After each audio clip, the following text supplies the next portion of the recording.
Ending a run of 13 consecutive race victories for Toprak Razgatlioglu, Nicolo Bulliga kept alive his flanking championship hopes Sunday double in Aragon 2 weeks ago. His first victory since Moss, first weekend since the Italian round in May that he outscored Toprak, this time by only 7 points to 54, and it was Razgatlioglu's race 1 win that was likely the defining moment of the Aragon round, his first ever victory in Motorland. First win Toprak has yet had over Bulliga at just 300ths of a second. 1-point swing that Bulliga now relying on Toprak dropping points to other riders in order to take it. Alex Raby and Steve English for the WorldSBK Estoril round. Toprak's race 1 win in Aragon means that even Bulliga's 2 Sunday victories are likely a case of delaying the inevitable. Toprak still points ahead with 2 rounds to go. Yeah, Toprak very much the favourite, and 2 guys that can get in the mix are not going to be as well, so it frees up a little bit of the battle at the front. For Razgatlioglu, for Bulliga, qualifying session is always important, but they always qualify well. The problem for it is who's able to get into the mix to be able to challenge them again. That's where this 15-minute session is pressure filled for the rest of the ride. Toprak Razgatlioglu outperformed Nicolo Bulliga by 26 points or more this weekend. He will be world champion with a round to spare. Realistically, big point swings between the two of them look unlikely, given the metronomic consistency that both have displayed. So we should go to Saturday in Jerez to crown our champion. If Bulliga does the hat-trick here and wins race 1 of the Spanish round, then we will go to the final day of the season. A battle for bronze likely settled next Sunday in Jerez. Milo Petrucci arrived in Estoril with a 30-point lead over Andrea Locatelli and 1 over Alvaro Bautista. Out with a handy. Locatelli and Bautista have a 3-point story so far in free practice for a 4th consecutive round. Toprak Razgatlioglu topped FP1. Nicolo Bulliga set the fastest time in FP2, as he did in Aragon.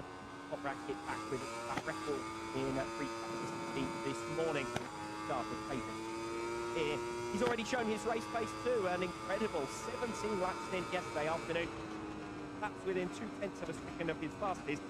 A few spills and 1 crash yesterday for Taz McKenzie, around a third of FP1. 2 crash for Iker Lecuona that ended his FP2 after only 6 laps, and they turned off a reback that cost him less than 10 minutes. Sam Lowe's second in FP, and Bulliga very much 1 and 2 in Estoril again so far. Yeah, what we've been able to see from Bulliga and Toprak is they've got that little bit of an edge over everyone. Toprak on his race pace has a big edge right now, but they expect him to his race right there. He's got the miles on belt, and certainly think weekend where he really takes that big step forward to make sure that you go to Jerez and be able to almost enjoy that final round like rider. 36 races in the 2025 calendar, 30 of them completed. Both Toprak Razgatlioglu and Nicolo Bulliga have shown relentless consistency, 26 podiums apiece, and that makes it much more difficult to envisage those big point swings, the kind we haven't seen happen. And so Toprak's leading margin, perhaps even bigger than it looks on paper at 36 points. Yeah, and the other side of it as well, 7 rounds out of the 10 we've had them first and second on.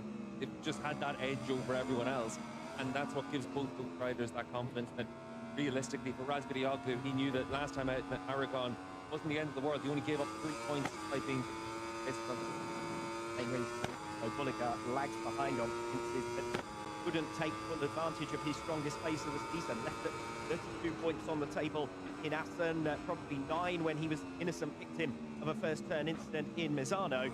But really, it is this figure, his lack of race wins, that leave him trailing. 19 victories for Toprak, and Nicolo Bulliga on 10, 2 of them last time out in Aragon. In just of hope of forcing Toprak into an error in what are now the final 9 days of. Yeah, and realistically, it's only winning an extra 3 races. That would have made the world a difference. And so Toprak as well, and brings that little bit. He obviously saw the Bulliga had misfortune this year. If you look at it, you think he's almost a higher choice than based on history. Other than that, he hasn't put a strong all season, but he finds himself in a 36 Toprak, and that's where into the Superpole session we know how good he is. Shown that all the way to the time in World Superbike. The very fact that he's never been out qualified by his well, but for Bulliga, you look at him and you see confidence in that, but also the challenge he's facing right now. The race 2 action, Nicolo Bulliga sweeping away. Eventually it was a dominant win, a small mistake from Toprak Razgatlioglu. But did Bulliger leave points on the table in race 1? Because here on the Sunday, Ducati had an advantage. Toprak was struggling to keep up. But that win on the more of a margin in hand and has things within his control at this. Yeah, by winning that one race, Toprak could finish second. That gave him that level of control to rest this. One thing for Toprak is, though, we also know that he wants poles, he wants wins, he wants hat-tricks, he wants to dominate. And guys taking the race, he means that as well. He wants to try and make it on a high here. But in the championship is Danilo Petrucci, but he's unfortunately ruled out injured. A free training injury for him.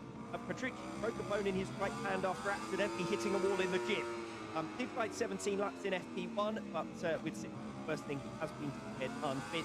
So his advantage over Andrea Locatelli and Alvaro Bautista likely to be squandered this end, and that may well push his long-held target of a bronze medal out of reach.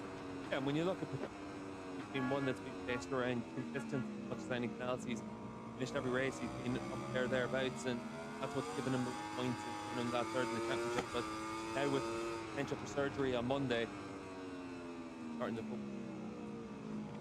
The late decision from Sam Lowes, he unfortunately out as well, revealed that he suffered before the Estoril round, certainly withdrawn, despite going out there bravely in free practice, and obviously the conditions listening. Yeah, and saw Sam last night in the paddock, and you can see how much of this come pretty thin, and it's not easy whenever it's like that for a rider, and there's certain being and thought about it.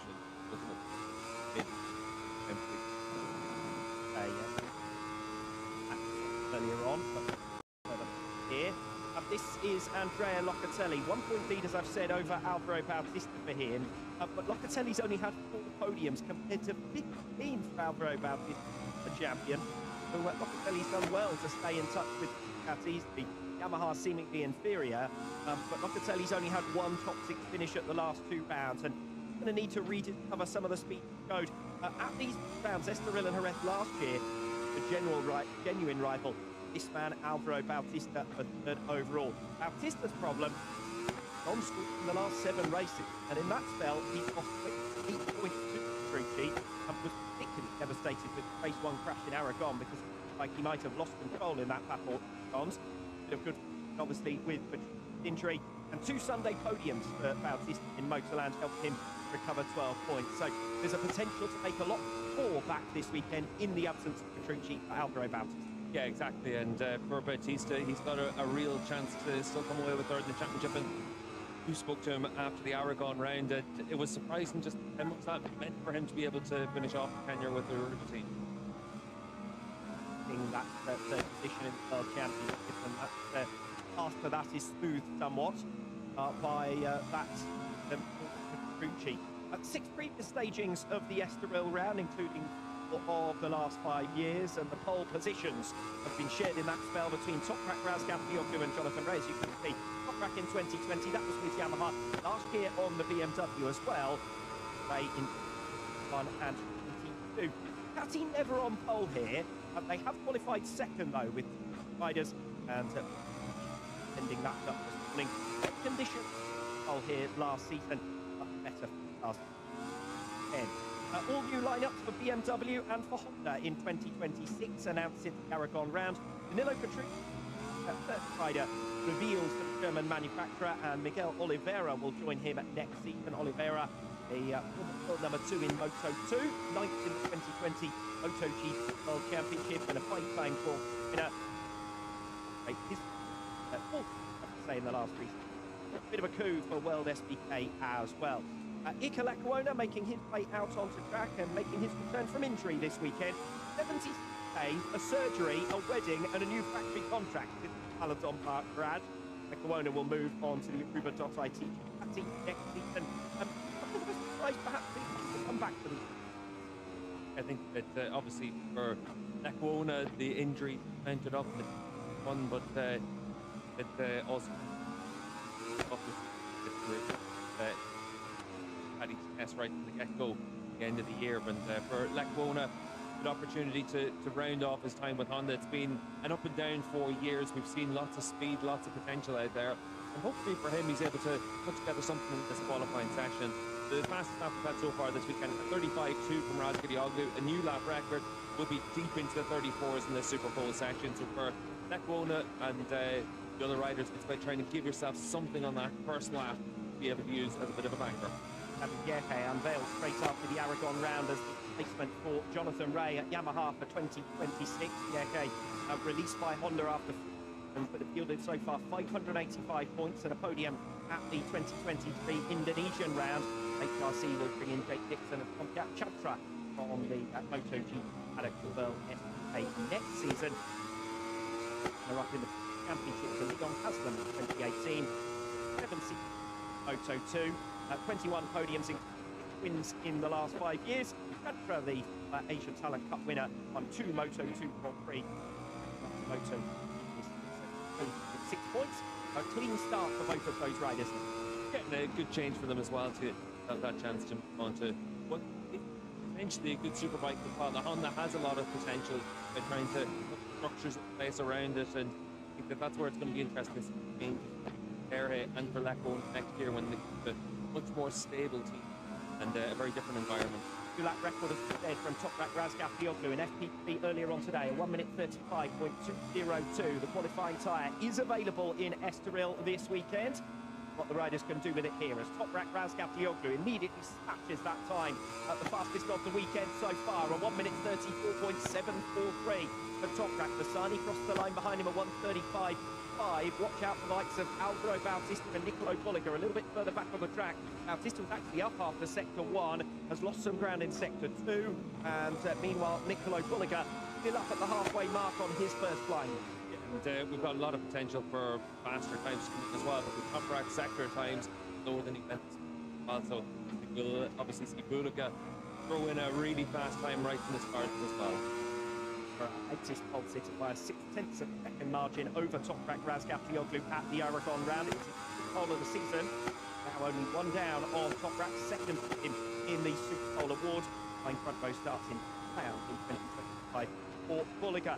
Alvaro Bautista losing further ground in sector 3, but he is still in line to move ahead of Axel Bassani and be onto the front row of the grid. Of course, in the absence of Sam Lowe's, in the absence Milo Petrucci, there's very much a place on the front row up for grabs and a potential surprise in store here in Superpole. Bautista does move up into second position, but it's 7/10 down on Razgadioglu, losing a lot of ground in the second half of the lap. The same for Nicolo Bolliger, although not as much lost as Bautista. He slots into P2, but there's a real opportunity there for the Ducatis in the second half of the lap. Oh, it's some, though, to catch up the Toprak Razgadioglu, who's going faster still as he makes his way through the final sector. This is second flying lap, remember, on the Q tyre, and he is going to go faster still at 1 minute. Lap 35.3. There's a crash as well for Chaz McKenzie up at turn 10. We'll have to wait and see if Toprak came through a yellow flag zone. But from Axel Bassani to move himself up into ahead of teammate Alex Lowe's. That's very rarely the case in a Superpole session. And Jonathan Ray up between the two of them, followed Nicolo Bolliger around on his hot lap, and the right man to chase. Yeah, for Johnny, he was a little bit behind Bolliger out on track, but able to keep him as a guideline, and that's a really fast time, 35.4, and right about a 10th of a second off what had been the lap record coming into this weekend. Locatelli put in his best Superpole of the 2020 season with P4. He at the moment is down in 8th position, but an opportunity to move up onto the second row of the grid here, working with Jonathan Ray, his Yamaha teammate, who pulled out of the way onto the start-finish straight to enable Locatelli to complete his hot lap and move ahead of Jonathan Ray into P5. So as we come towards the end of the opening stint here in Superpole, Razgadioglu, who leads Bolliger, and Bautista traditionally on the front row of the grid. He hasn't been on the front row all season long in 2025. Second row for Axel Bassani, Andrea Locatelli and Jonathan Ray. Third row of the grid for Alex Lowe's, Xavi Vierque and Remy Dunn. Yeah, just looking at it as well, a few riders doing a good job in that first stint. Chaz McKenzie, despite that crash up there in the fourth row of the grid on the number 95 Paddy, and good lap being put in by him. When we get into the second stint, obviously Toprak we can see here coming back into the pits and getting a good reaction from the team as you'd expect, but for Razgadioglu, he's got a little bit of time to find. Bolliger needs to find quite a bit of time on his second stint. When we look at a few other riders that need to take a step, Alex Lowe's, the third row of the grid, he'll start to be disappointed that and there his team the rider to keep an eye on for the second stint. Amlo certainly would have been the favourite front row of the grid in Superpole. He's a man who's been able to go with Razgadioglu on pure speed, on pure pace. And as I said at the top of the programme, it does rather open up an opportunity. And thus far, it's Alvaro Bautista taking advantage of it, but only a 10th second covering third down to sixth, and only 2 tenths for another position too. All of those riders are vulnerable to a lot of change in the second. Yeah, and that's where when it's so close like this, it just comes down to, are you able to get on the right wheel? And so often in the Superpole session, it really is about, can you find the right rider? Are you able to temper a toe down the start-finish bit? Are you able to use them for that opportunity? Able to find that little bit extra. Of 8. Onto the Bonobo Ducati 15 at the French round. He in 12th place. He'll be back first there. Over back from one, of course, the margins look bigger than they are because of Toprak's extreme margin to the rest of the field. Well, 2/3 of a second to Nicolo, the next behind. This is Alex Lowe's, a Superpole specialist, but hasn't had the best qualifying performances here in Estoril in previous seasons. Actually, his worst venue for Superpole performances in 21 and 24, and Estoril rounds, and Alex Lowe certainly generally qualifies better than that, average 5 on the or at 4th in the whole sessions. Most recent rounds for Alex. Yeah, and probably from that Most onwards, he's really been able to get the grips with Moda in the Superpole session, and good for Johnny as well to be able to get there with Bulaga. I think I said it yesterday practice session when they went out together, that Bulaga could do worse than having Jonathan Ray behind them, and another rider that's able to get into the mix on those opening couple of laps to be able to try and be combative up against Razgari. Right, here last season, one of only front row starts in rounds with Yamaha, and both of them in wet conditions.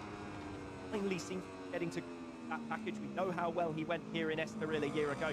There is an opportunity for Ray here to put himself right amongst it, up towards the head of the field. Yeah, I was down speaking to some of the people on his side of it, and they were all talking pretty positively about this weekend and their chances, but they were also cautioning it with, we need to qualify well, and that is ultimately how the whole linchpin of the weekend is for Ray to have that chance. For Toprak, he's now gone out on track, and he's got his teammate Michael Van behind them, so Bulaga's gone out with Jonathan Ray to try and give Ray that opportunity, and Toprak, he's trying to make sure that Michael's able to move. Additional pole sitter here in Estoril. He's had 5 poles in 2025 thus far, and will likely secure the Superpole award as well this weekend.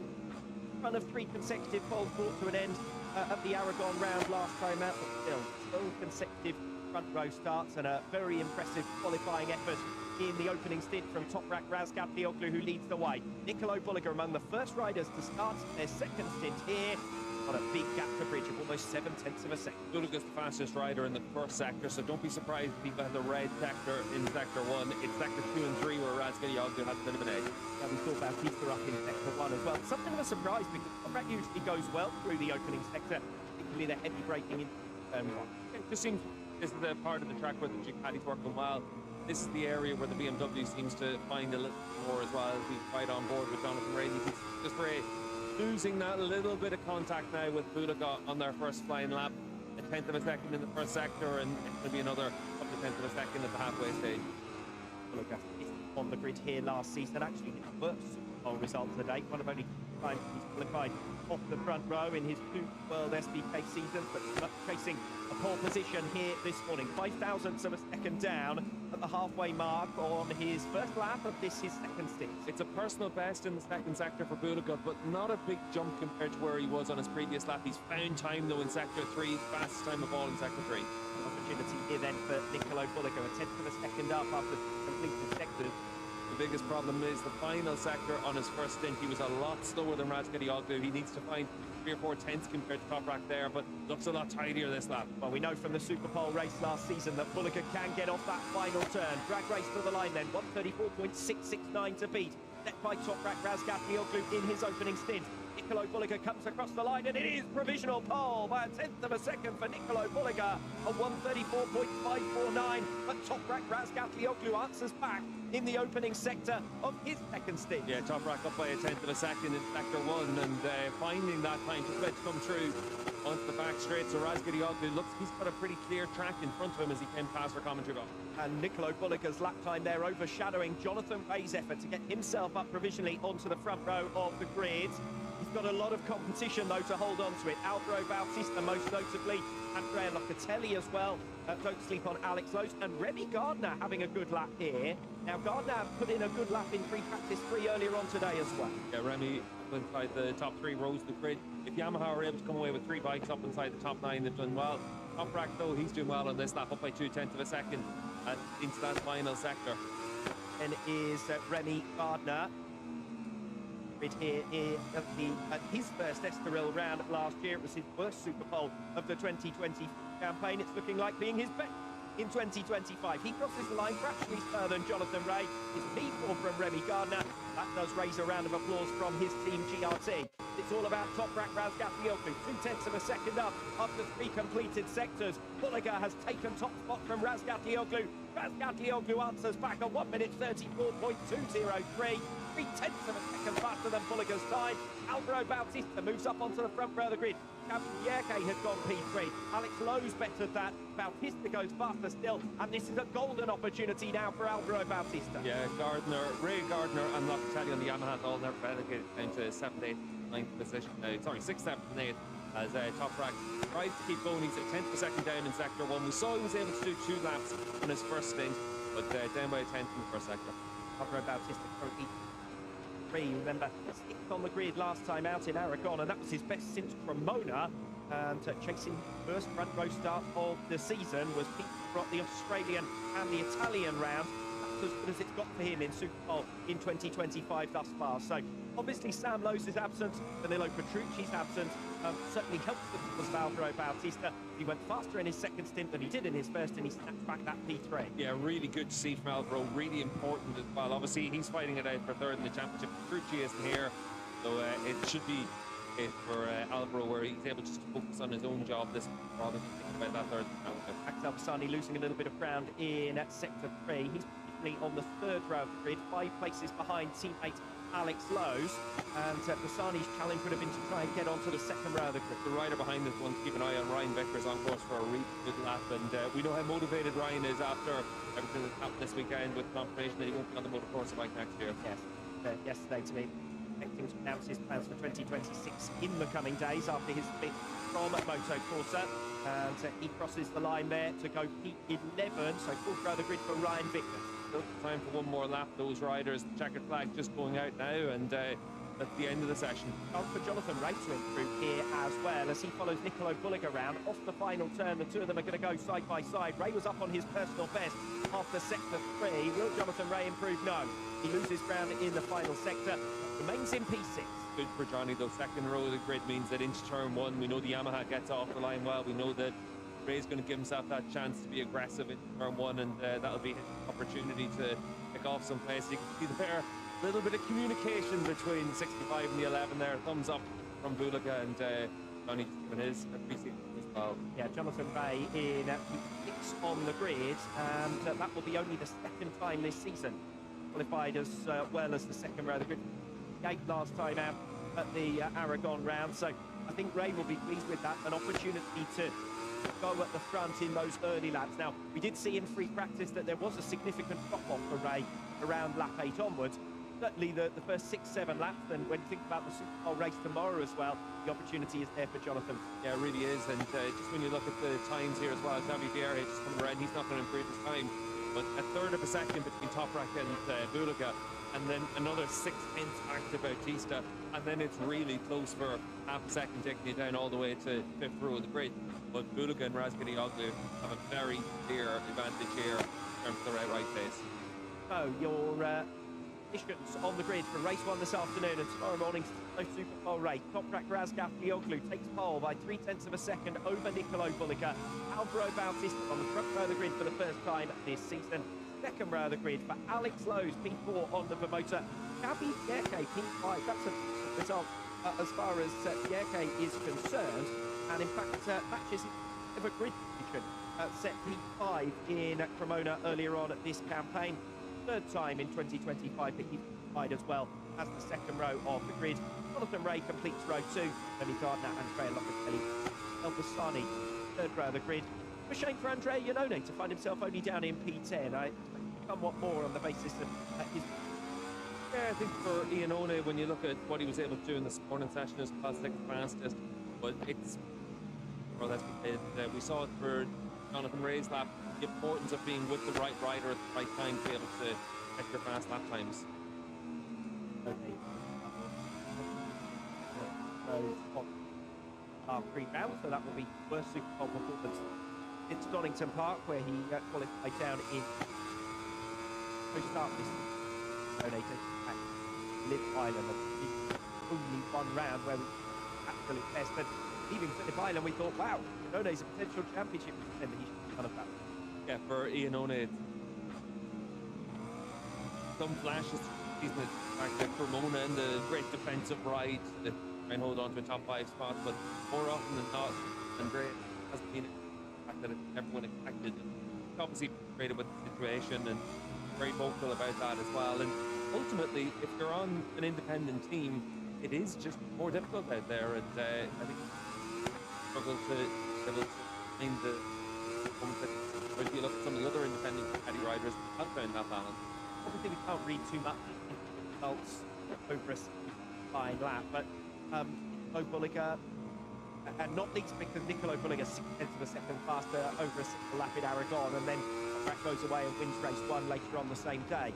But nonetheless, Toprak, for his long run pace, we've seen him take Superpole and a new lap record at 3 tenths of a second faster than Niccolo Bulliger there. Came into this then saying he wants a hat-trick, he wouldn't bet against it after that. I think that you don't have to read too much into it, and it's easy to see how the race, but the other side of the coin as well is you know how good Toprak is, and having a 1 lap pace advantage like this, having done 16 laps in the low 36s yesterday, it gives you a really good indication of where he's from right now, and that's where for Bulliger needs to make his step. Yes, in a way, I feel that Bulliger's last chance in the championship would have been to win that race 1 in Aragon and really try and put some pressure on Toprak. Toprak knows he comes into this weekend and the last in Jerez, second places everywhere he goes, he can ride within himself and in his style. If he'd known that Bulliger would win 6 races and be world champion, that might just increase the pressure on a little bit for Toprak. Yeah, it would change how you're having to approach weekends and different races, but ultimately for Toprak, he'll also feel that he's the best rider in the paddock, he's the best Superbike rider on the planet, and it's up to him to make sure that he hits how he's championship. That's his mentality as well. That's how it works for his whole career. Alvaro Bautista, the front row of the grid, only managed 1 front row start in 4 previous Estoril rounds. In 22, he was 11th last year, but matches that 4th place years ago. The front row of the grid at the 25 Estoril round, and we said it previously, riders need to get between Razgatlioglu and Bulliger in order for there to be big point swings. Bautista was close to them in Aragon, he's closer still to them on the grid here in Estoril. Sure, on the grid. 6 tenths of a second of margin though in second half place. So, and I think it shows well how difficult it is to really be able to try and bring that fight to the riders. And lap 1's going to be, as we know from the second row, with Ray on the number 65 Yamaha is going to come through. Alex Lowe's onto the second row, always good in. So they'll try and put themselves into that mix, but also for all those other riders, don't want to be the guy that has an impact on the championship. There's a chance to win a race, try and take it, otherwise riders. And in the last season, given how things have ended, Paddy and Alvaro, I would at himself. He's still going to be on a Ducati then. He's got his 3rd in the World Championship. That'll be his second opportunity. Taking that up. That's what's going to make it quite interesting. Yes, he was very honest with in Aragon when I said much closer, you're not too far away, and he said that while they're fighting. The moment they settled in with them, they were able to break away. But does still have a margin to find. Betting at the back back into the fight for race. Time will tell on that. In the meanwhile, a great platform, challenge for 3 podiums and 3rd in the World Championship over the course. And Alvaro Bautista, as front row starts, 2025 campaign. In fact, the 20th front row start in his WorldSBK career, but he's had to wait for Aragon Rack. Alvaro Bautista, new hairstyle, but still same great pace for a front row position here. Yeah, I'm so happy because I don't remember last time I was in first row at the Superpole. So yeah, I'm really happy, no? Today I improved my feeling from yesterday, thanks to my team because we worked really hard, and sincerely today I enjoyed too much in the bike. So let's see later, no? But at the moment I'm quite happy. The lap time was quite good, so let's try to enjoy the race later. Yeah, really happy to be on first row for the grid. Let's see. At the moment, I'm quite happy with the feeling I have with the bike. Good stuff. Thanks, Alvaro. Thank you. In absence of Petrucci, 3rd place is for Bautista, puts him in control of that battle for bronze going into the final round. Yes, if the opportunity is there for him to chase down a race win, he's going to go for it. And with Golden on.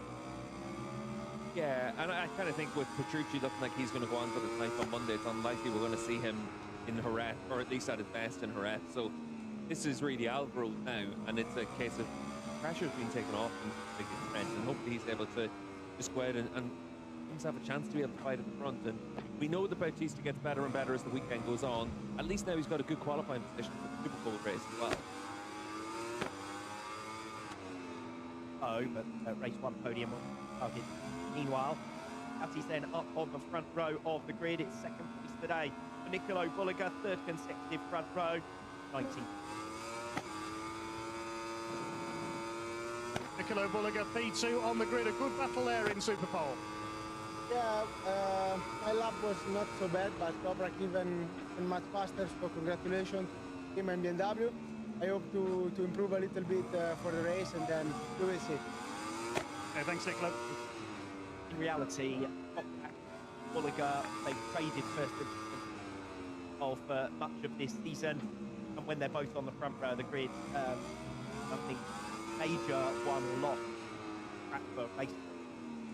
Yeah, exactly. And ultimately, Bulliger needs stuff in his side for the championship, but you have to just try and focus on the take fight Toprak and to battle with him and try and win races and try and control controllables for you, because ultimately when they've got the advantage they have over most of the rest of the filter, then it's very difficult how you're really able to put other people in the mix. And I think Bulliger, he just needs them being able to pick this win. So Toprak's deep there. Guys from Rally dragging him away so that we can hear from him as well. Toprak Razgatlioglu at 13th consecutive front row start. I think that matches his personal best in 2020 and 21 campaigns. He's not going to be able to match the record. That's it, 17 in Toprak will be MotoGP. So we'll ninth career front row, and more important, Toprak pole position number 24 in SBK. Toprak Razgatlioglu, a brilliant Superpole session, a record lap, another Superpole. Couldn't have gone better for you. First, I say I'm really happy, but also I'm surprised when I see the lap time, because the second one I usually sit on fire, but I'm not really happy. But I see the lap time is incredible. I'm really happy, and thanks to my team, every station we are still improve the bike. Now I'm just focused on the race because the first race is very important. I'm ready to fight for the. Okay, thanks, Toprak. Toprak Razgatlioglu takes pole position by 0.3 of a second over Nicolo Bulliger. In classic Toprak style, I thought he did very well to answer the back. Bulliger did manage to go faster at the start of his second than Toprak. In that first sector, where I said Toprak generally been strong through, and did manage to find some pace on flying lapping. Yeah, he was 0.2 of a second faster in that sector, 1/10 of a second faster in the final sector, and that was on the day. And for Toprak, we've seen how strong he is this weekend. He went out, he did a full race run yesterday, and just went into the talks afterwards. The few people with it said that was steady enough. Just more than steady. So everyone knows the challenge that they're going to face up against him in the afternoon race. For Bulika, we've also seen where he's never afraid to try and lead from the front and overtake WorldSBK, and that's what he's going to do during the course of the afternoon. Wow, that was very impressive. Not bad, with that cheap smile that only Top Rack can manage. He knows that he's got the race pace advantage, but it's very difficult to tell what Nicolo Bulika's got underneath him. The fastest time yesterday, he was doing quarter stints and sometimes used tyres, and so very difficult to get a clear gauge on where we are over a full. Yeah, and that's the strategy that Bulika tends to have in practice sessions. Is shorter runs, Top Rack likes to do longer runs, and they always end up in the same place, in the same pace. So it'll be an exciting race this afternoon. As well, Bayliss hands out the trophies. Alvaro Bautista, third position for him, 20th front row start of his WorldSBK career, and his first front row for Aragon round. Remember, that was his only front row start last season. One front row start last season, one front row start only. Second place for Nicolo Bulika. Front row starts for him. The last time out with Aragon, 20th. Here, Top Rack WorldSBK, 10th consecutive front row start, matching his personal best. Fun campaign on board Yamaha. But for him, he's still too short of Bayliss's 26th career pole. Unless he makes a return to WorldSBK. Look at those results in then. WorldSBK Bulika and Bautista. Front row of the grid. Alex Lowe's in P4, been out of the top 4 last rounds, and has only been once out of the top 5 in the last 6 rounds. WBK P5, matching his best ever Superpole result. Jonathan Ray rounds out the second row of the grid, only the second time this has. Remy Gardner will be pleased. Will be with P7. I will get it out in the end. His best Superpole results with Arnie around and up ahead of Andrea Locatelli, who can fight in.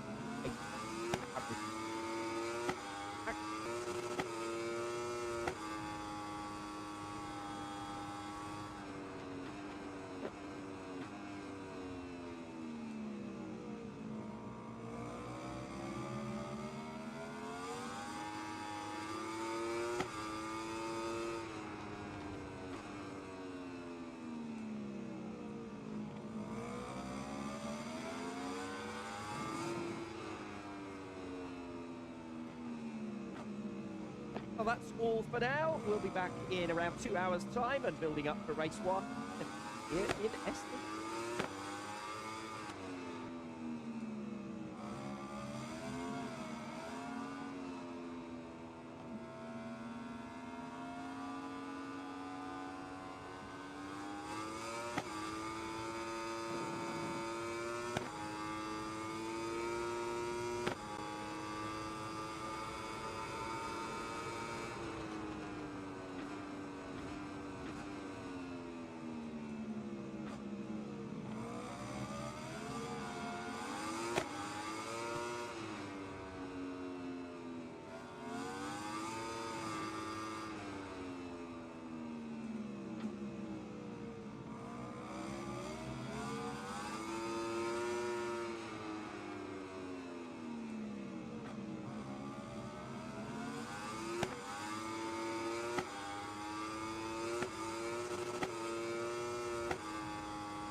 race.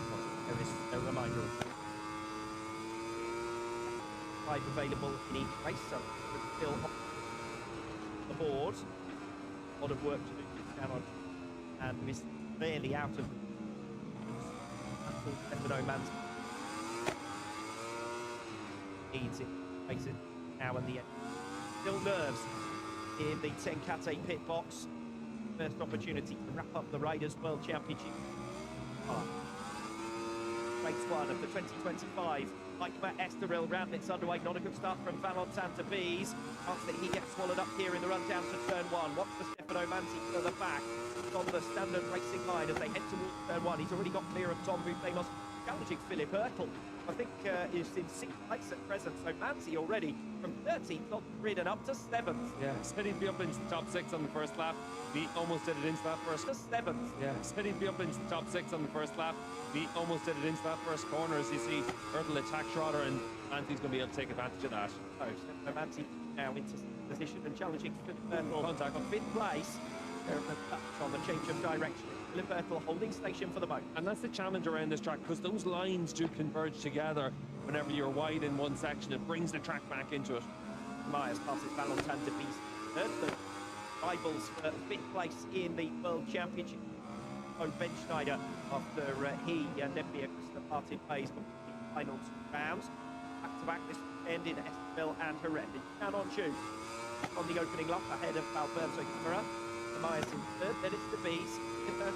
With the lips a moment earlier in the lap, they began to drop away, but in the early stages, expect this to be your group, 6 riders, and then the rest of the field trying to go with them as Manzi makes the pass at the slowest corner around this Estoril circuit, turn 9. Yeah, good move for Manzi, and that gets set up from turn 7 into 8, and then able to make that clean top 5 spot. So a great opening lap for him.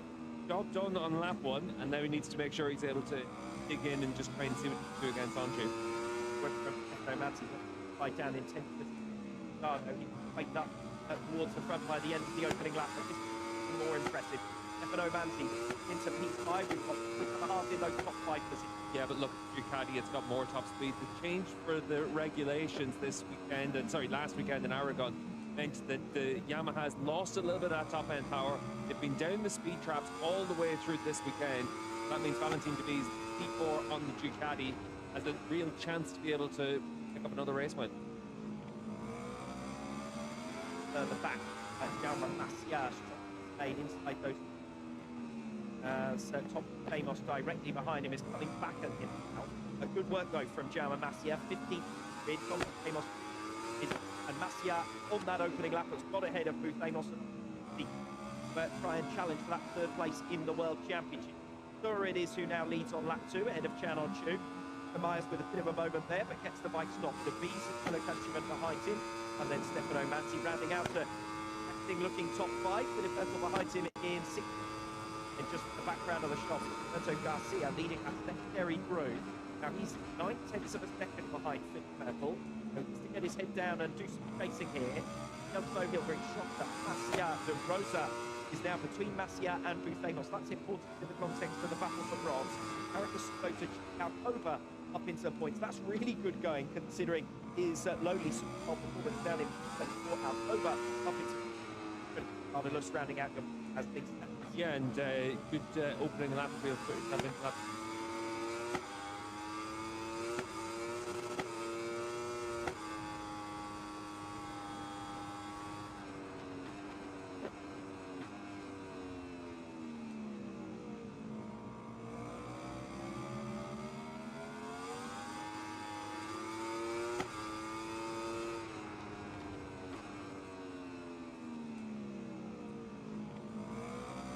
With them inside those top 10 spots and he can start making his progress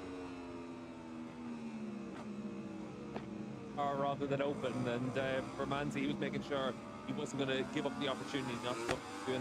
See here the rider in 3rd, the Bees on the Ducati. That's the interesting one to keep an eye on this lap, whether or not he's been able to add extra. Number 2, Philip Hurtle here. Putting a pass on Luca Myers. They go to the Parabolica Inferior. Does indeed get it swept inside. Leader beginning to break away. Canon Chu has a gap of 0.4 of a second on lap 3. Good to see that from Hurtle. Now we head down for the turn 7. I was going to say keep an eye on Manzi. B's up into P2, but this is where Manzi's bike really hooks up well. He's able to set up and move into the chicane. Turn 9, golden opportunity. After Manzi won't miss that opportunity. And Estoril will now be offline and vulnerable to Philip There is a teammate to the race leader as well, but wasn't able to put up a fight against Anjou's championship rival.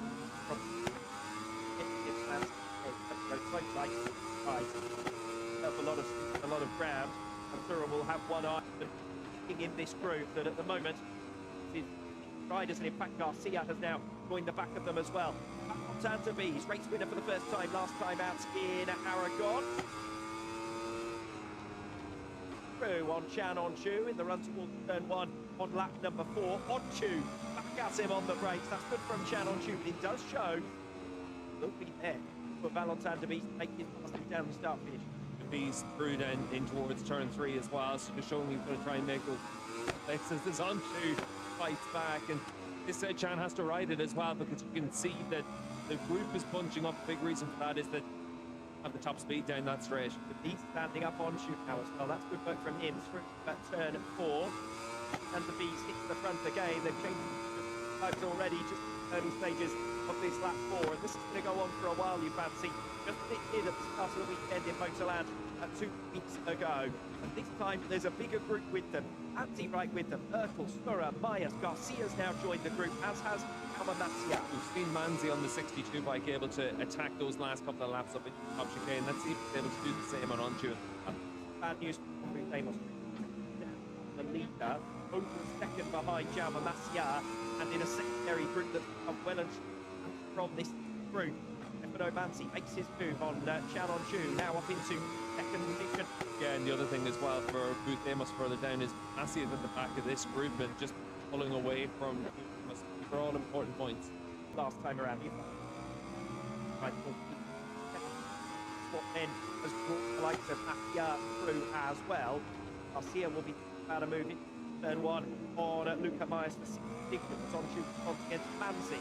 Two championship contenders side by side for second place in race 1. Yeah, for Garcia. Oh, Manzi slides his way in, tries to get across the path of Chan Onchu. Stefano Manzi really doesn't. Yeah, I was going to say for Garcia in that lead group, he still hasn't taken his long lap penalty, so he's been given an additional long lap penalty. Now have to take that one back into the group. So that's going to be a tough task with 2 of them, probably a few seconds for each. The most important thing for Garcia is got a fast lap time, and they'll catch your lead tree.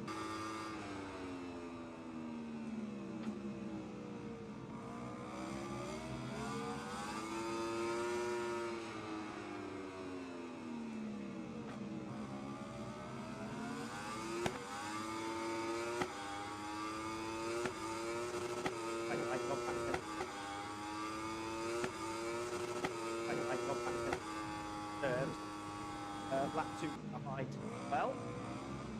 Behind well. Right. End of lap number 5. It's Valentin to be the seconds gap. And at this stage, it's like to be break the lose. Yeah, to Bees, and that changed the bikes for the previous round. They've obviously helped quite a bit to just give Valentin that little bit extra that he'd been missing at the start of the season, and for Onchu and Manzi, they just take back ever so slightly. Another captain out there as well. And excellent behind 3 Yamahas. Doing a great job. Yeah, Philip Ertl, you can see the red Ducati just put himself in that lead group, but you haven't seen him bad of the last few laps compared to those early laps. He needs to make sure he comes through on Sura and try and fight it out for the spots. Yeah, Robin. Back around. Valentin. Dead. As Atia now makes his expert. Amias, group 6th. Top Booth Amos still in the secondary group. Voted a place as a result of that first part by Garcia. Top Booth Amos only 9th. Atia in 6th. They are at present, they're only points in the World Champion. Yeah, and, for Booth Amos, looks like he's going to be in a position to attack Marcel Schroeder pretty soon, pick off another spot and get an extra point. But his biggest problem is the fact that Jaume Masia is looking good right now, and also in terms of fastest laps, he still doesn't have one of those top 9 fastest times for Booth Amos. Alberto Garcia. Martin, double. Last lap was 1 minute. First there. Come back out, still fight the points, but well back on from the lead group, let alone the secondary crew. Come in to start lap number 7. New personal best from Canon. It is Valentin Debise, the race leader. That's Manzi again, roughs up on Chu in the battle. Yeah, and you can see they're then running out over those curves as well. And that's actually one of the areas of the track where the riders have to be very careful, because curves are quite aggressive there, but also can exceed track limits through the track. Any Alberto come back to that channel, that sector, because of Manzi and trapping through at turn 1. So that's all that Sura and Ertel can hope for, is that Manzi and Onshu not spotting off one Who's having a walk right now, and it's a difficult one, but he needs to attack and win this race, and ultimately with a 60 point, and it's always going to be about what Manzi does rather than what Onshu does. Up this one. Like down to the 7th row of the grid. Right in top 20. One. Far cry from earlier on. On to lap number 8. Leading. Manzi's right with him. At 4:10 still to Alberto Sura. 1 minute last time around. And the best, so he's hang on in there as Luca Myers in the background of the shot passes Jaume Masia. Those two now well detached from the top 5, who are covered by 1 point. Yeah, and the top 5 all looking pretty close to one another, getting closer as well at all times. The 2 riders in 4th and 5th just keep clawing back those couple of points, couple of tenths of a second each lap. So for Debise, he has put a foot wrong out in front, but he also has broken away. Huge outcome of that. Of course, that crash for Simon Jespersen, outside of the points of and to be up in no Manzi. Canon, Alberto Sura, bit of a gap to Luca Myers. Directly behind him. Booth Amos has got through ahead of Marcel Schrotter, and Booth Amos starting to build up some pace now, and the gap to Jaume Masia is down to 0.6 of a second. Those two, remember, it's ahead for 3rd in the World Championship. And this is what Tom does in the race. He's always stronger than he qualifies. Getting the most out of that triumph for a single lap is difficult, but over a race run, it's very consistent. Like, it manages the tire well and it can be. But for Booth Amos, you don't want to give yourself too much ground to make up either. But despite his personal best last time around, it's still only the 10th fastest lap of the race, so it still needs to find another few hundredths of a second to give himself a better time to move up on. Masia, 2nd row. Race 2 tomorrow as Canon Chu goes from 3rd to 1st, passing Stefano Manzi and Canon Chu into turn 1. Onshu go on the switchback, then has the momentum as come through turn 2 and now turn 3. And on Valentin Debise, Stefano Manzi, but the scrapping up at the head of the field has brought Alberto Sura right back into the mix here for a podium. And Philip Ertel with another personal best last time around. He keeps bringing himself into well. At 3 or 4 of the last 5 laps, he's been in the lead. So Philip riding really well on the 65 Ducati. It's good to see, because Tom in Superpole class in the past week, he was a title contender. This year has been difficult, but you see Group 1 coming second half of the year. Places him last time out at the Paragon round of top 10 finishes, and the race 2 of the Hungarian round. And the podium race 2 back in Moss in July. That's field race Ducati. From Debise, and it's the first time in a while that Debise hasn't had control of things at the head. Yeah, and we'll see what happens on the run down the start-finish straight, but it was a great move from Onshu down in towards turn 1, coming 3rd to 1st, but he's going to be vulnerable down that straight. So Manzi might well come under attack here from Alberto Sura. You've got Onshu and Manzi, who are so good on the brakes, but you've got Debise with the momentum of the Ducati and Sura with a little bit.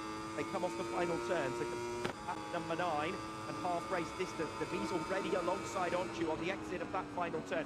Onshu's going to try and dive back down the inside here on the brakes in turn 1. Right leg dangling for Valentin Debise. To avoid contact there as he turns in consolidate second position ahead of Stefano Manzi. Alberto Sura and Philip Ertl, 9/10 of a second now, cover your lead 5 right. Yeah, and you can see in the back that group, Philip Ertl on the 65 bike hasn't really put himself in a position to try and make any moves yet, but just keeping that watch and breathe. It's that's the rider most active in the group.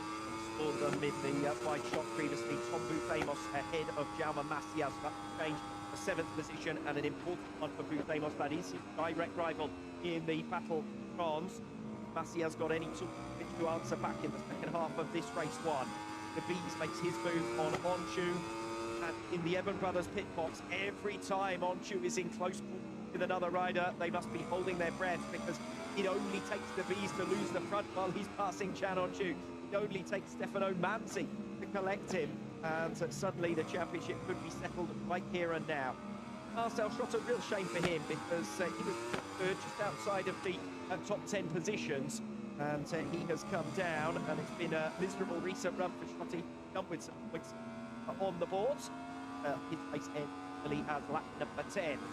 Bees and Manzi continue battle up at the head of the field with Chan Onchu. Behind them, Alberto Sura waiting in the wings for an opportunity at his battalion. Philip Ertl rounding out your group. Onto the start-finish break again then. Beginning of lap number 11. Now we'll see what Valentin de Bees can do in a straight line to turn 1. Down over Stefano Manzi, but look how strong Manzi is on the brakes. Right back onto de Bees' tail once again. Yeah, you can see where the Yamaha riders have to be strong to try and claw back some of that advantage down the street. From that penalty for Mattia Cassaday, that will be, you'd assume, an incident with yes, the retirement around about 5 or so minutes ago. But that's not going to affect us in those points, because it's Bees, Manzi, Onchu, Sura, Ertl, still in a second of one another. And then Luca Myers isolated in 6th position, a second ahead of him, 1.5 seconds behind him. You can still see Tom Bufamos and Jaume Macias nose to tail. Yeah, Macias trying to dig in, and you can see here for Chan Onchu third in this battle as well, trying to give himself the chance to just Manzi on us, put him under pressure, and for Onchu, we'll see where he tries to make a move. Try and make a move if you're Chan Onchu, but you can for Manzi how much better he is today than in yesterday's Super session.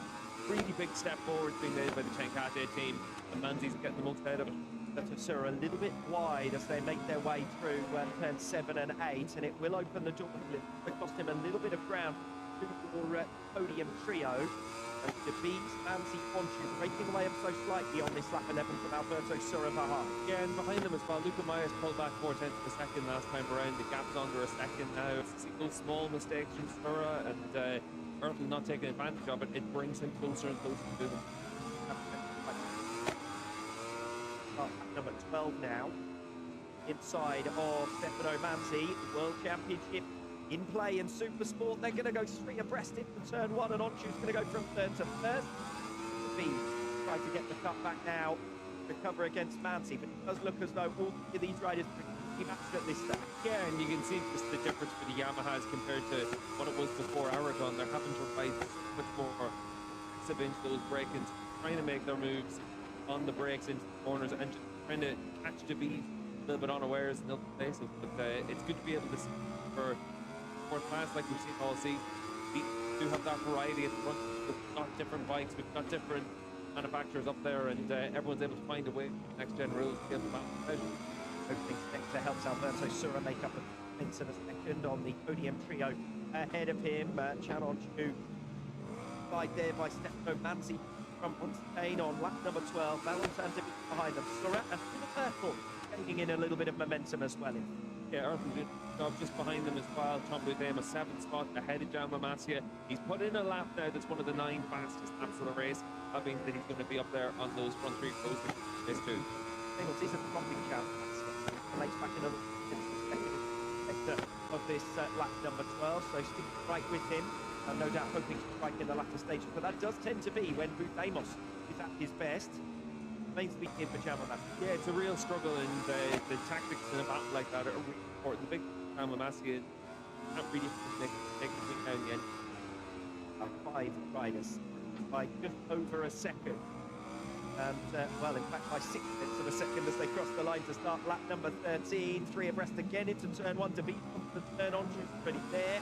Manzi hoping to pick up the pieces.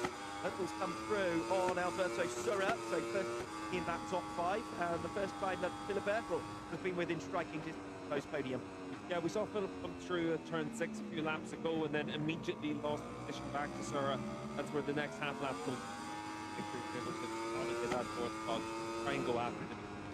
And 3 podium in Most, and 2 of them the Aragon round last time out. Nothing again now on lap number 13 as Onju across the bows of Stefano Manzi and keeps him behind as they make their way through the Parabolica interior on lap number 13. Third race distance, and it's time to be at the head of the field. Onju well placed at the... And look at Luca Mayas in the background as well, closing in on that battle, another few hundredths of a second sector, and right there now. I think the riders at the front, you have to say, the pace dropped off slightly last time around, and 1:06 for both Onju and Manzi. So Surra, Mayas, Mamos, Masia, all faster than that lap number 12. But it looks like by the end of lap 13, but no doubt about it, Mayas has made another 4/10 of a second on this lap 13, and he is now part of a 6-rider group in battle for these podium positions. Yeah, and we'll see that as well, and that's Matteo Ferrari bike and Carrot in that one as well. Lap number 4, and with Valentin de Beek to get back along them with Onju and Stefano Manzi, and every time they come through turn 1, I'm half expecting to see a championship deciding incident. It's nervous moments in the commentary box, let alone for the teams involved. Yeah, and for Onju though, he said all the way through that goal is to make sure he can race the championship. It's taken care of depending on what happens for Manzi. He's trying to make sure he wins front and just keep that pressure on Manzi, and Onju's done really well in this race. Here he is, lugging it out with the other riders, still charging for race wins himself. Don't forget this. Now he wants to where he's able to lead.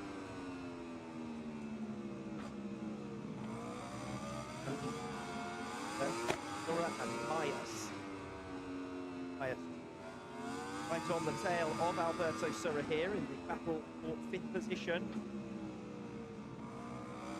There is Philip Erkel under pressure from Surra, but obviously every time they come onto the start-finish straight, it's an opportunity for to put a little bit of daylight between himself and those Yamahas. And Mayas then minus third. Coming to lap 15, the Bees mounts his latest attack, and this time does come through in the front. Manzi again to the inside on Onju. Again, the pair of them slide their way in to turn number 1, and it's the Bees from lap 15. Yeah, and the Bees just put himself into a position to use the strength that Ducati down that start and get himself back to the front. The big thing is though, we've also seen him willing to make moves elsewhere and trying to just force himself to get to the front. We're now at the business stage of the race where everyone they're in positions, and that's where it's been interesting that no matter what Philip Erkel's done, hasn't really laid love on the top 3 riders. Last 4 laps of the race, and the Mice only 1.2 seconds away from the race leader Valentin de Bees. As things stand though, de Bees would take 5th position away from both Ben Schneider in his absence, and more importantly, Luca Mayas, who finds himself in 6th position, competitive with the podium contenders. It does seem that the top 3 have a little bit more than the rest did. Yeah, they've just got that little bit more comfort level out there, and you can see now that we're at this point of the race, the Bees puts a personal best first sector in, and he's trying to put in a bit of a heater, and it's just separating the crowd a little bit. From way back into turn 9 on lap 15, moves Chan on Chua's side. This is an opportunity for Valentin de Bees to vault. Yeah, for de Bees, we know that he's going to be strong down that start-finish straight. He make sure that they have to open up the gap of half a second and then leave the championship contenders to fight with themselves. That is more than half a second. They make their way through the final turn. It might be more than that by the time they cross the line to begin lap number 16. No way Manzi's getting much of a throw there from 2nd position. Chan on Chu is from P3. A gap is just under 6/10 of a second at the start of lap 16 with that to go. Now Onju is going to cost Stefano Manzi more time by making the pass on him yet again in towards turn number 1. Erkel half a second behind as they cross the line. Surra and Mayas round out your top 6. Again, de Bees now with that gap of half a second, and he put in a 40.1 last time around. Got a bit of contact. His fastest lap race 39.9, so shows good pace, consistency all the way. Yes, the compliment really for the others. Manzi on another time, determined one in front of the other in the battle for the race win. that's giving De Bees the ace up his. Yeah, it really is. And ultimately, for De Bees, that's the best case scenario. For Manzi, it's not a bad case either, because for Unchu, you're only going to pick up 4 points. Kind of instant if it stays like this.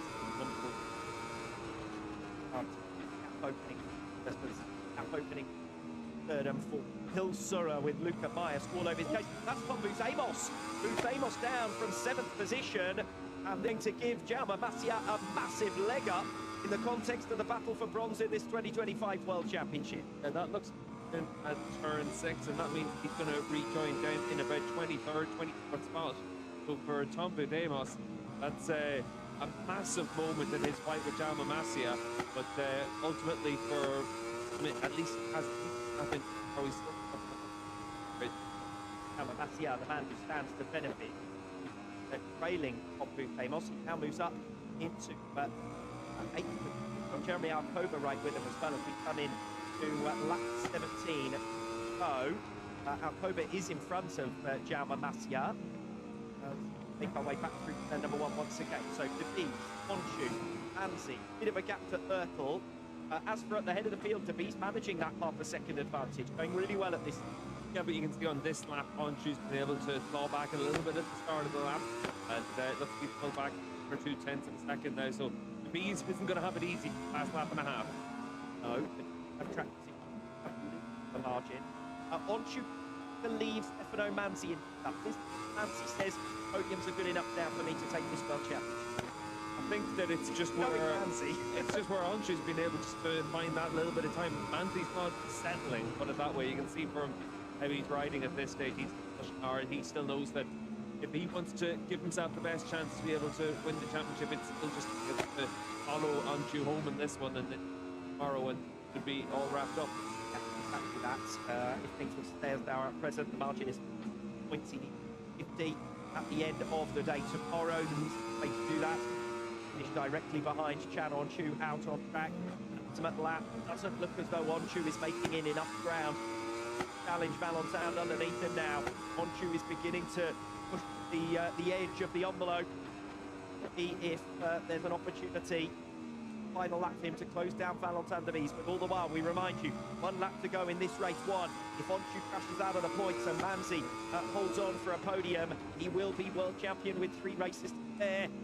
As they are at present, we're going to the final day of this weekend as Manzi makes his way back through on Chan Honshu at turn 1. Yeah, and you can see there just how much Manzi is always going to fight for it and give himself a chance to win. He wants to make sure that he's able to be in front of Honshu, and a good move into turn 1. Wide there, Chan Honshu balanced up quite nicely. Gap opened up to 0.1 of a second to Valentin De Bees at the head of the field. Manzi passed on. Turn 6 and turn 9 are the chances for Honshu, but we've already seen how strong Manzi is in turn 9. Back then, they've broken well away. It's a podium scrap. 3/4 of a second between Valentin De Bees, Stefano Manzi and Chan Honshu, and it looks like a head-to-head between Manzi and Honshu. That's key, of course, with Stefano Manzi leading Chan Honshu by 60 World Championship points. He's opened that up by another 4 if things stay as they are at present, and it doesn't look as though Honshu at the moment has got enough with which to answer back on Manzi, and Manzi is still pushing hard to close down Valentin De Bees. As though he's quite going to get there in time. Manzi fast, turn 9. De Bees has a little bit of a margin in hand. So fast through 9 and 8, 9, and you keep it up, but ultimately be able to chat. So Eddie, a winner in Aragon last time out, is stretching his advantage here in race 1 as they come through the final turn. Valentin De Bees, your race leader. See if there's enough momentum. Stefano Manzi coming off the final turn. Valentin De Bees with his 2nd win in 3 races. Waited 90 for his first, and just 2 races later he's done it again. Valentin De Bees wins race 1 of the Estoril round. 2nd place for Stefano Manzi, who will have the opportunity to seal the championship here tomorrow. Chan Honshu takes 3rd, keeping up his podium run, the best of his career. Philip Ertl, 2 seconds behind the win in the end, takes 4th position, and only just ahead of Luca Myers, would fight back from Myers in the latter stages of that race. Damaged limitation in his overall against De Bees. The pair will be level after this race 1 with only Alberto Surra the top pick. Right from him once again. Remember, he has he's only 3 rounds in the Superpole World Championship. Amazing recovery from Germany Alcoba. Qualified down in P24, has come back to 7th and passes Jaume Masia a couple of laps from the end as well. Masia, though, will take 8th position. Combrey Famos fails to score. Masia up to 3rd in the championship with the 4th advantage, swinging the other way in Masia's. Sorry to say for Jeremy, though, going to have to do it all again tomorrow because he wasn't one of those 9 fastest laps.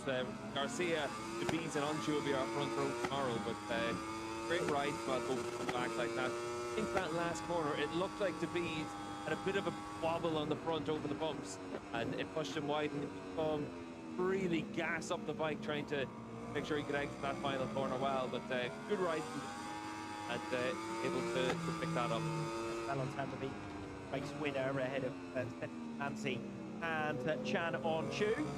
Ignore Jaume Masia at the top. We haven't been having problems last rounds with Jaume Masia's pants box on off, and at the moment dropped well and truly on to the top of the podium. Yeah, incredible first section.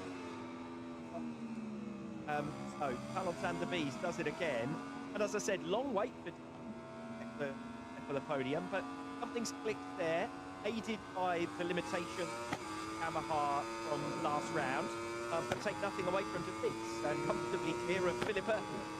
Yeah, you can't take anything away from De Bees because he's riding the bike that he has, and he's won battles for Hoffman last few years, earned this bit of good luck and have that little bit of change for Yamaha that what he's had to deal with. Ultimate lack of that race, so Onchu had Nancy under control, and as though he was back something. I said at the top of the programme, delay the inevitable, but Nancy finds something on the last lap, passes Onchu, and another 4 points lost in it. Yeah, and ultimately that's the difference between these two riders right now, and I think that that's also where Yamaha making their decision to move Nancy on the bike and looks like it keep Onchu on the super bike can need that little bit of extra time, and I think that when you look at what his season's been like, first 4 rounds were very inconsistent. From that point onwards, he's been smashed for Manzi. But Yamaha end up with the best of both worlds. They'll have title favourite for the Super 4 crown next year if Onchu stays, and Manzi, latest of their Super Sport World Champion, gets something like that. A quick word as he makes his way in. Rafael De Rosa, first top 10 finish for a top Super Challenge rider today. Carl Samperolari in 14th position. He's on the verge of taking that Super Challenge anyway. But De Rosa really strong rides. Better in the pack. He qualified 10th on the grid for race 2. He didn't have one of the fastest laps in that session, but it's full time. I think will be 10th on the grid, so it's a good opportunity tomorrow to be able to come away with another good. Obviously not benefiting in the qualifying either today, but benefited in being the next best rider. The fourth row of the grid as Valentin de Bees celebrates a second race win in 3 races, 3 consecutive podiums. If Renzi was to haven't thought about locking him down already for next season before the Aragon round, they certainly will have. And de Bees doesn't find her enough. There might be pound signs or euro signs on the end of that contract. As Valentin de Bees wins race 1 here in Estoril, his second victory in races at his 3rd consecutive. Manzi second, so his run stretching back to Balaton, 7 in a row for him. Down on shoot, Nostrum, podium run back to 8th. Been able to win the last time out in Aragon. Only with lost, Manzi would have needed 75 points by the end of that race in order to round champion. He'll move on to 100 points in the World Championship overall. Cap is 6 points by the end of the day. Tomorrow, Manzi, World Champion, at game set champion. Yeah, it does, and that's the real chance to get that chance. This was his first opportunity, but he needed luck on his side, whereas tomorrow it's in. I know when someone's going to lose out in this. They did well, all 3 of them, actually, to get to the finish, let alone comprise the podium. fairness, all of the front six did a really good job because they did a good scrap for much of the race where the likes of Philip Berthel, Maya Silver were all involved in it. And it was after the drop. Riders out there, but the front group did a really good job. And Rafael de Rosa, 19 times podium finisher, and of course, famously a race winner in the World Championship.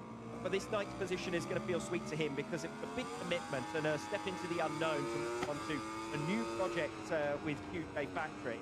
And the rewards in evidence today with a fine ninth position. Let's now hear from your podium trio, Valentin De Vries, Stefano Manzi, on cue. And third position today, it's another podium, but just missing that little bit towards the end to be able to fight for the win. Tell us about your race. Yeah, I'm happy. General, we are going in a good direction. Only for tomorrow we have to work tonight a little bit more for tomorrow race, and when we improve a little bit more, we are ready. I want to say thanks for the team. They did a very good job, and let's try again tomorrow. Well done. Thank you. And on cue, we'll try again tomorrow, and he'll need a lot of luck on his side to take this World Championship fight now to Perez. yeah, I think we're on cue. They're trying to make sure have that momentum next year. Looks like he's likely to be the rider to replace Manzi at Benkate. We're waiting for confirmation of what happens line up for next year. But Anju's season as a whole, he's forward to everyone that fully recovered from all of his injuries. And when you think about where he was this time last year, I think that there's not many people in the paddock that would have had to say that Anju be second in the World Championship going into the final three and to be able to win. Well, another brilliant final lap pass from Stefano Manzi. Chan on Chu today. It's the Stefano, what an absolutely amazing race. 13 on the grid, P2 at the end, and the championship very, very close now. Transfer tomorrow's race too. Tell us a bit about how you felt there. Yes, I was a lot disappointed after yesterday because I was not able to perform at my best, and yes, this 13 for me is like us. So yesterday night the team worked a lot to find the perfect setting on the bike, and the bike was quite better. You see already in the warm-up. And yes, the race I was not 100%. I was struggling a bit with the rear grip, but I think everybody, because I see a lot of smoke from the rear tire of other when I was in the back. And was hard fight in the taking of turn one, was every lap like a lot of rotate to take point, to take podium. Second place, we come here to win, but this moment second place for us. And for sure we will work for tomorrow for win, try to win, and we see. Great job, congratulations. Thank you. There's clear elements of maturity there. Stefano Manzi, he'd rather be winning, but second is good enough. Championship with lead in his hands following that run of top two finishes at the start of the year, while on dropping a lot of points to retirement. But in this final phase of the campaign, Valentin De Vries was second top scorer last time out in Aragon with a first and a third. Winner here today. It's going to take some De Vries back to... Yeah, and for Benkate, they know that it's another opportunity to add another laurel to the side of the Benkate team as a champion. They're not going to be waiting for that moment. They're trying to make sure that they can take another step forward tomorrow and make sure that all of their boxes are ticked, and got to go business as usual whenever you get into this. Closing in on rumours that they might be thinking about manufacturers. Yeah, plenty of talk around the paddock of the F-Rose team change manufacturers. There was bits and pieces about MV. There talk with some Chinese manufacturers as well. So when you look at this step, that becomes a proposition. Ultimately, you hear plenty of rumours at the time of year about lots of different teams. They've been loyal to Yamaha. So it's time to hear from Valentin De Vries, 2 wins in the last 3 races. Once again. Valentine, it took a long time to wait for that first race win. It's only been two weeks of the second. Absolutely fantastic performance. Yeah, I'm pretty pleased because my first win was in Aragon, where the track is very specific.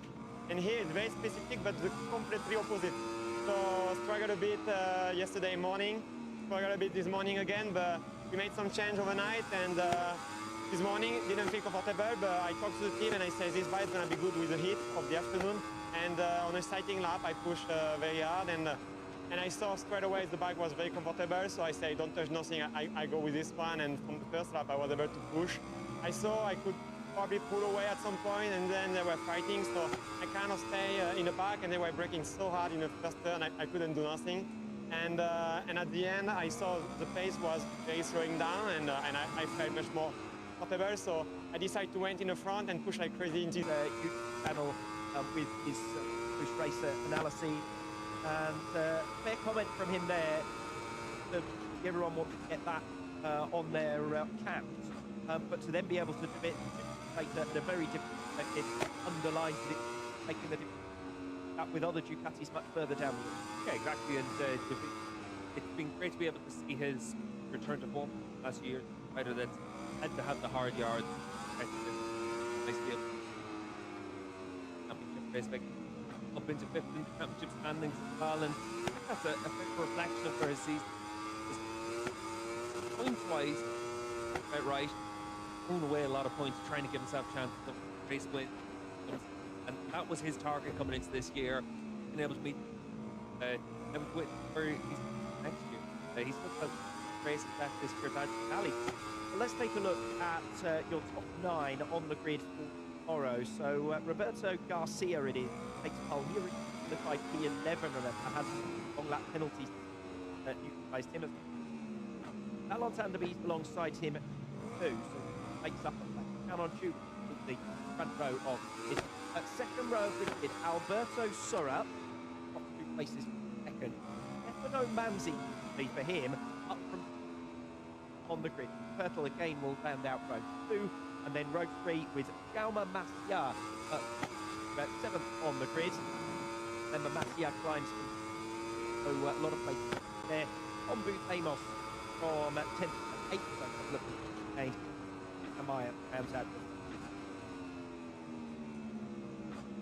Importantly, Manzi, Macià, Booth Amos, 3 of the top 4 in the World Championship, a little bit out of position there to their pace. Yeah, tomorrow was set up quite nicely. You look at what we were able you Super Sport class and pick the track that's well. It allows you to have a place where you're going to go big.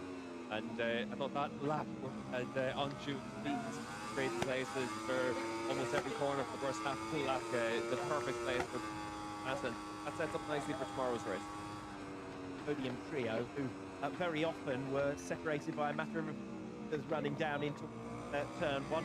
Clear that there's different strengths of those bikes and those packages. But for these two, yeah, and that's what you need to do. Just like Yamaha riders were able to use theirs earlier in the season. And I think it's always a tricky one to be able to find that balance point in a class like this, because Anchu and Manzi are arguably the 2 fastest riders. They're also with the 2 teams that have had the most success in this class, and then you're trying to find a way to make sure that everyone else can be competitive against that. It does raise the question about how we start next, doesn't it? Because take out Manzi and Anchu, ex-riders, Ayas and Sura, well, they're significant behind the Bees, but they're right with Bertland. So, place to tell whether the rider's making a lot of difference, or how much difference the bike is making, and tough task to be set the rev limits and the balancing regulations of a season with 2026. Yeah, especially because it's not just outright revs, it's also the torque and the maths that you're able to use. But it's a very complicated process, and that's where I think it's really interesting, is the job that's been done over the course of season in particular, to see how well they have been able to balance those things out. At the time, your podium presentation, then Shannon Chu takes 3rd position, and for him, that's 9th podium in 8th in row, and personal best of the best. At 2nd position, Manzi. Manzi doing very well from 13th on the grids. Podium number 8 on a podium at race 1. The race winner is Valentin de Bees. 3 consecutive podiums for him. 3 in.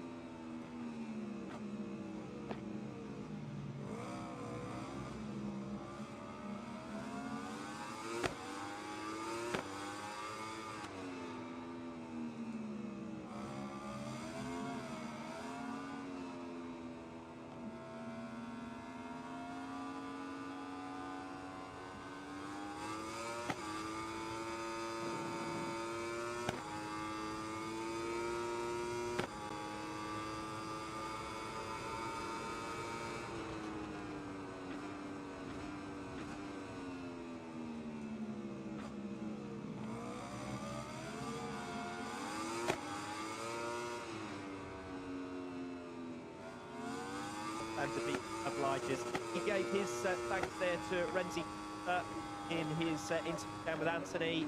Certainly the team as well have got to receive a lot of credit for the step forward they've made this. Yeah, they've made it really impressive, encouraging as well, and they've got a good rider that's allowed them to take that step forward. The team need to be there to support them as well, and it certainly is a big effort whenever you're able to race of everything.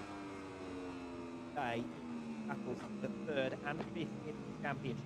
Alexander B's now moved level with Amias, and both surpassed both Ben Schneider for Jaume Macia recovers third position. Was a now becomes 3 races remaining. Race 2 tomorrow could now be the decider in the World Championship. Stefano Manzi extends his lead up to 6 points. He only needs that gap 50 with 2 races remaining available at the Spanish. Alexander B's wins race 1 of the WorldSBK Estoril rounds. Not much to choose between your top 3 and into final third of the race.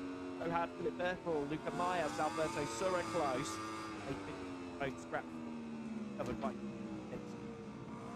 credit to Jeremy Alcoba coming through the field 27 over again tomorrow.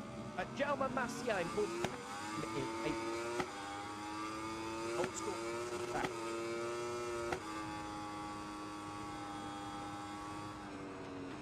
How they look in point terms, 6 gap between Manzi and Onchu. Jaume Macia past Amos Alexander B's Schneider and Ayas. Point with Luca Myers on 185 points and all.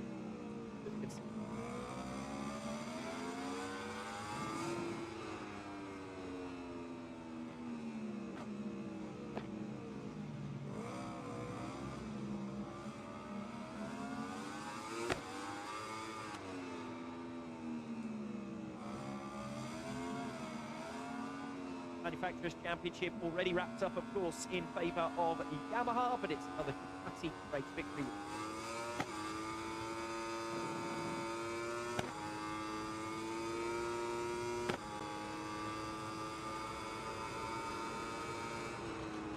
Well, no change to the schedule tomorrow, so Super's back on track again just after 12. Let's see, remember that's 1 hour later than usual. Stand by for Superbikes, the first of 6 remaining races in 2025. Lights up.